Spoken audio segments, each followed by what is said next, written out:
Escuta essa. O Origem Minas tem orientações importantes para a sua empresa. Eu sou Breno Assis, analista do Sebrae, e hoje vamos conversar sobre boas práticas de fabricação. Um conjunto de medidas para a sua empresa de alimentos crescer saudável.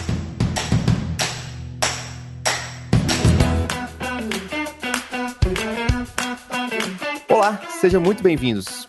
Hoje vamos bater um papo com a Eliana, consultora em programa de segurança dos alimentos. Eliana, se apresenta pra gente, por favor, seu papel, como você atua. Olá, eu sou a Eliana, eu sou engenheira de alimentos e há 23 anos trabalho como consultora em programas relacionados à segurança dos alimentos, com ênfase em boas práticas de fabricação, conhecido pela sigla BPF, e o Sistema de Análise de Perigos e Pontos Críticos de Controle, conhecido também pela sigla APPCC. Antes de atuar como consultora, eu trabalhei aproximadamente 11 anos coordenando equipes responsáveis pela produção e atividades relacionadas à gestão da qualidade dos produtos em indústrias de alimentos. E falo isso até para reforçar que é um prazer falar sobre um assunto que tem feito parte da minha vida profissional há algum tempo. Muito legal, muito legal. Eliana, vamos começar pelo básico. Por que falar de BPF, as boas práticas de fabricação, né? E como esse tema será abordado aqui? Breno, a gente tem percebido que várias organizações têm mencionado a aplicação das boas práticas como uma estratégia, né, para alcançar melhores resultados em seus negócios. E na área de alimentos, as boas práticas de fabricação têm sido muito usadas, especialmente nos últimos tempos, né? Embora a regulamentação e a recomendação sejam bem antigas. E a nossa abordagem aqui nos episódios tem o objetivo de revisitar esses conceitos de BPF. Tem o objetivo de estimular reflexões, ações necessárias para iniciar a implementação ou mesmo melhorar esse programa nas empresas. A proposta, então, vai ser de buscar um olhar diferente para algumas recomendações que nós já tivemos a oportunidade de implementá-las, ou mesmo avaliar se é possível a gente fazer melhor aquilo que nós estamos fazendo. Então, o que nós vamos fazer ao longo desses episódios? A proposta vai ser de apresentar perguntas, compartilhar dicas que nós esperamos sejam úteis na reflexão de cada um para definir ou redefinir o como fazer em suas respectivas empresas. E, assim, para as empresas que estão iniciando, né, aquelas empresas no começo das suas atividades, ou mesmo aquelas que já têm programas implementados parcialmente ou consolidados, quais atitudes são essenciais na implementação desses programas? Independente da fase de implementação do programa de BPF, o sucesso do programa vai depender das mudanças comportamentais. E quando eu estou falando de mudanças comportamentais, eu não estou me referindo somente à higiene pessoal. Eu estou falando em rotinas que muitas empresas ainda não adotaram. Rotinas como, por exemplo, ter procedimentos operacionais escritos, ter esses procedimentos operacionais disponíveis nas áreas de trabalho, próximos de quem está realmente executando a atividade, ter registros dos controles operacionais, ter a rotina de analisar esses registros, buscando observar se eles estão sendo bem entendidos pelas pessoas que estão preenchendo, se tem alguma rasura, se há necessidade de fazer alguma reestruturação da própria estrutura, né, do registro. Então eu vejo que às vezes algumas lideranças e colaboradores acreditam que o programa de BPF é um programa à parte da empresa, é diferente de todas as outras atividades que ele faz no dia a dia. Ou às vezes pensam que o programa é uma responsabilidade somente do responsável pela implementação, e isso não é verdade. Então, o que é importante frisar é que mudar comportamento é o sucesso da implementação. E a gente sabe que mudar comportamento não é fácil, não é de uma hora para outra, é preciso um tempo né, para que isso realmente aconteça e seja incorporada uma nova rotina, né, dentro das fábricas. Realmente, incluir um hábito pode levar bastante tempo, né? Você tem alguma dica para compartilhar com os nossos ouvintes de como fazer isso acontecer, como fazer se tornar um hábito? Uma coisa que eu sempre falo com as equipes que eu atendo é da importância de se preparar para manter o programa de boas práticas de uma forma dinâmica na empresa. E quando eu falo se preparar, eu estou dizendo, será necessário planejar, acompanhar, ensinar novamente, reinventar, pensar em abordagens diferentes que se faz para, às vezes, o mesmo assunto, persistir, palavra assim que é frequente nas nossas conversas, né, a persistência, e ainda fortalecer o hábito de olhar para uma determinada atividade e querer fazer melhor aquela atividade. Essa observação, ela é importante não só para as empresas que estão iniciando, mas aquelas que já estão em fase de implementação ou em fase de manutenção do programa em suas empresas. É o que a gente fala, é buscar a oportunidade da melhoria contínua, é fazer melhor sempre.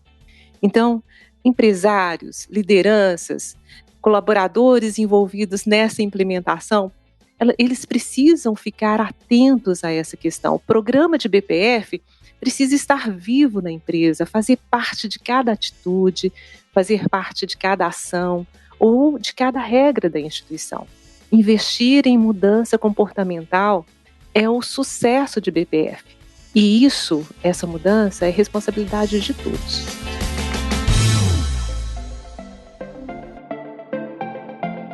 Mas agora eu quero fazer uma inversão nesse esquema. Eu quero fazer uma pergunta e propor uma reflexão.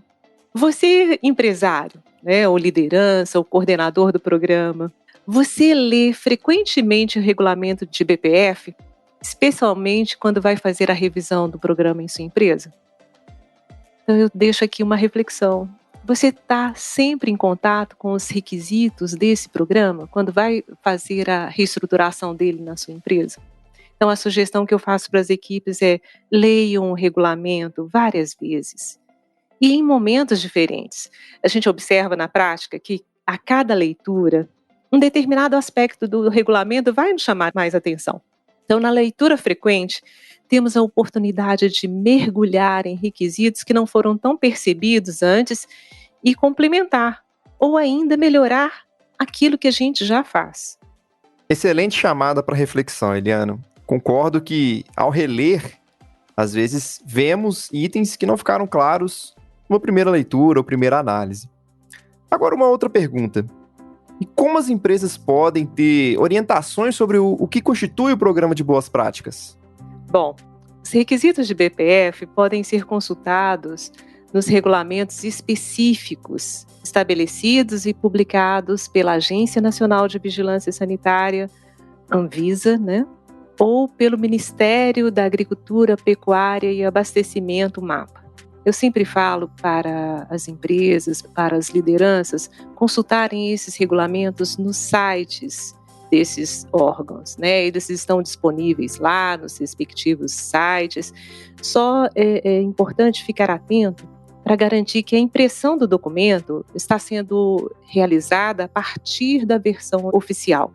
Isso é muito necessário, muito importante. Um outro alerta que eu quero deixar, uma outra dica é, ao longo da leitura dos requisitos de BPF nesses documentos, você vai perceber citações de outros regulamentos específicos ou complementares que são publicados pela Anvisa, pelo MAPA, ou até por outros organismos regulamentadores, tanto no nível federal, no nível estadual e municipal. A minha dica é destacar essas citações porque você deverá ler ou consultar essas legislações complementares para obter mais informação de como colocar aquele requisito em prática. Um exemplo dessa situação é a definição nos regulamentos de BPF sobre o uso de água potável. Para obter mais informações sobre o padrão de potabilidade da água, você vai precisar consultar uma portaria específica do Ministério da Saúde que vai trazer elementos para operacionalizar a condição de potabilidade da água na sua empresa. Um outro ponto são as lideranças sempre estarem engajadas, né? Como essas lideranças podem participar da implementação do BPF? Na prática, o que a gente faz? A gente sugere sempre que as empresas formem uma equipe multidisciplinar com representantes dos vários setores da empresa. Esta equipe vai ficar responsável pelo planejamento, pela implementação, pela manutenção dos requisitos, né, na empresa. E as lideranças, então, desses setores, elas precisam incentivar, elas precisam facilitar a participação dos colaboradores, elas precisam acompanhar a ação da equipe e auxiliar a equipe na operacionalização das ações.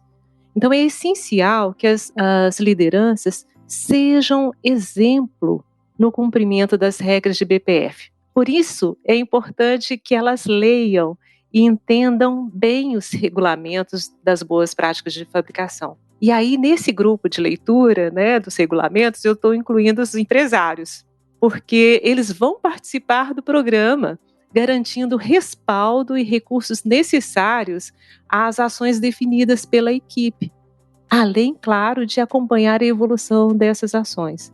Então, quanto mais conhecimento for difundido na empresa, mais rapidamente serão alcançados os benefícios que vêm da prática desses requisitos. Ok. Você já apresentou algumas dicas de como a empresa pode se organizar para implementar o programa.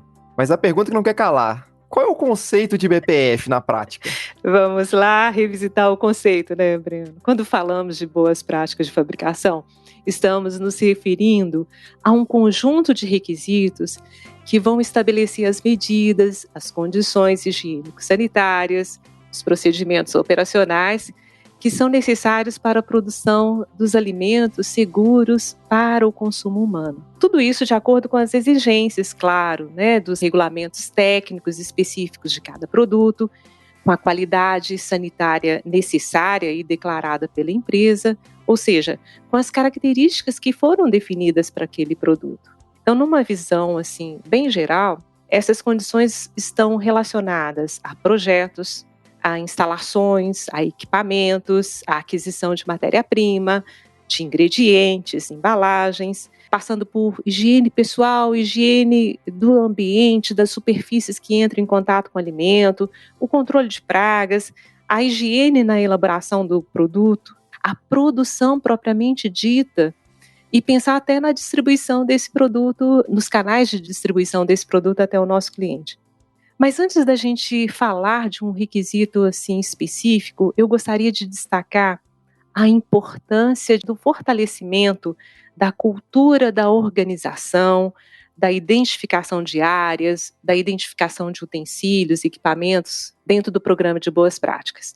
É importante que as empresas tenham espaços separados e suficientes para todas as operações que são necessárias à fabricação dos produtos que ela tem no portfólio e também nas quantidades que ela está desejando colocar no mercado. Essa avaliação deve ser feita considerando desde o espaço necessário para recebimento das matérias-primas, ingredientes, embalagens, até o espaço para estocagem e expedição desse produto acabado.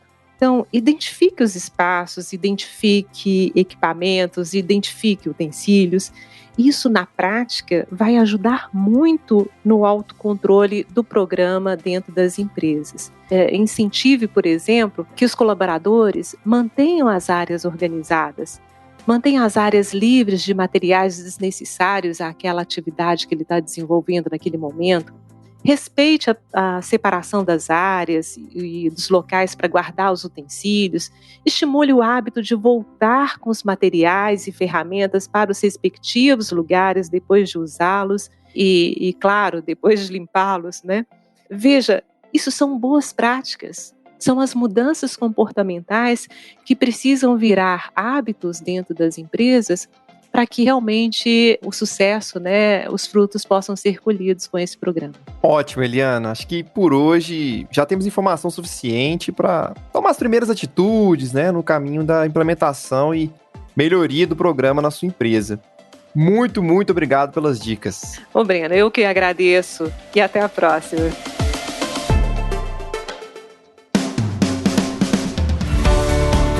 E aí, anotou todas as orientações de hoje? Calma que não acabou por aqui. O Escuta Essa, podcast do Origem Minas, é uma série de 8 episódios. Fique ligado nos próximos.